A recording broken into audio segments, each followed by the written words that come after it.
அவன்கிட்ட கொஞ்ச நின்று வாழன்னா ருத்ரன் அவன் யாரையும் விட்டதில்லை.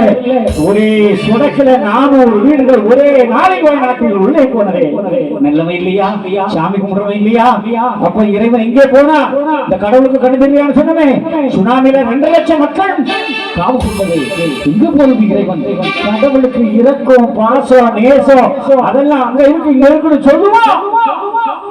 ஆனா அடிக்க ஆரம்பித்தா ஆண்டிக்கு கோபமா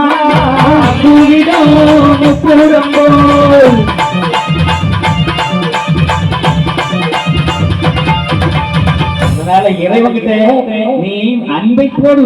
அன்பை எடுத்து அவனை நெஞ்சிலே ஏத்த பாரு. அவன் எங்க இருக்கான்? எல்லாரும் சொல்லுங்க, கடவுள் எங்க இருக்கா? யாராவது ஒருத்தர் சொல்லு, கடவுள் எங்க இருக்கிறான்? கோயிலுக்குள்ள இருக்காரு.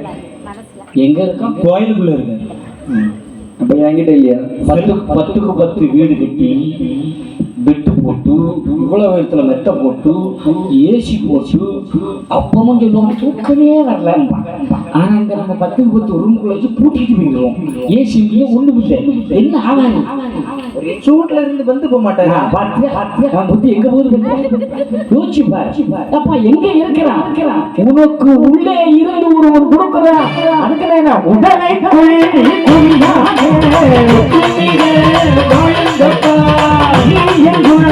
வாடி